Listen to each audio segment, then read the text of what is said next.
Hi everybody, welcome back to my channel. I wanted to get a bunch of videos, tutorials done this week, but with work I just get so busy and I don't have time to do it at night. I apologize, but I will hopefully get some posted this weekend because I am off this weekend, and I got so many messages this week about some of the stickers that I made for myself, so I thought it's just so much easier to show you versus trying to tell you what I did.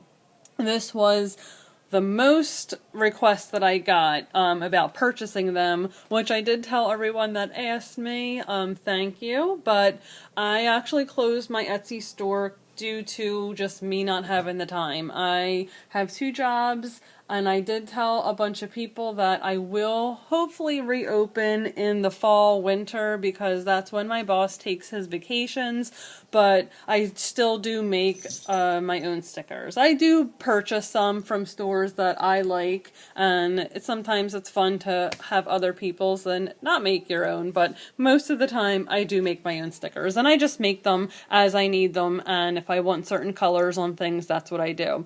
So this is the tutorial today on how to make these little banners for, I will show you my sneak peek for next week because I already did my decorating for next week. I'm almost done. I didn't finish it. So this is going to fit into the Erin Condren planner, into the weekly view, and that is what it looks like.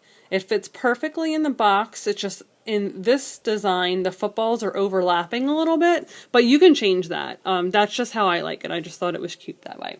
So I am an Eagles fan because that's where we live, so let's get started. The first thing that you're going to do is open up a new program, and I do use the Silhouette. I do get a ton of questions about that. Most of the things that I make is the Silhouette. When I want to change colors or play with images, I use the Photoshop. I'm changing football colors now. I'm playing around with that. So I do use the Adobe Photoshop, and then I have the Illustrator also. So they're the 3 main programs that I do use, but the Silhouette I use a lot to make most of my stickers. So the first thing you're going to do, like I said, is start with a new program. You're going to do your page settings however big you're making it. If you have the smaller sheets, the 4x6s, you can change that here. So we're going to select this line tool. We're going to draw a line.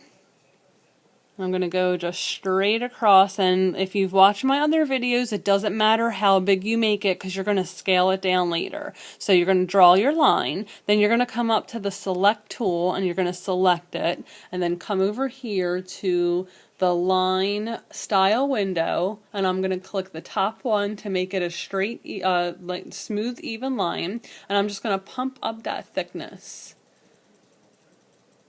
And it's however thick that you want it. If you can see it, I'll show in my book again. You can see the line. I didn't do it too thick, but if you want it thicker than that, then you can do it as thick as you want. So I'm just going to do it a little thick today so you can see it on film.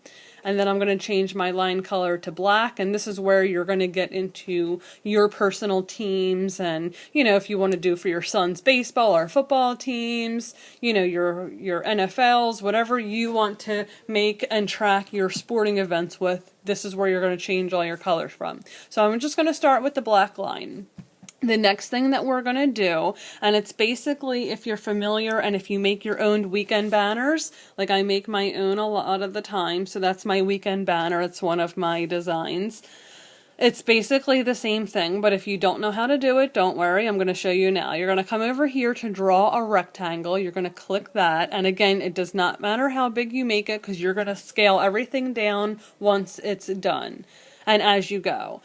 So just make your rectangle, and I make it big enough so I can see what I'm working with. And then we're going to come over here and I'm going to select it again. I always like to change my colors and my thicknesses right away so I can see what I'm working with.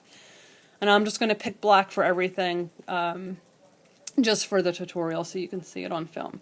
Okay, so I'm going to make it this thick for now. Now to get that little indentation at the bottom, you're going to come over here and hit Edit Points.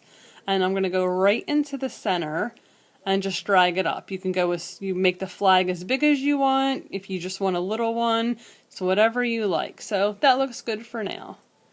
Okay, so this is what your little flag is going to look like. Now to color it in, you're going to select it. You're going to come over here. Excuse me one second.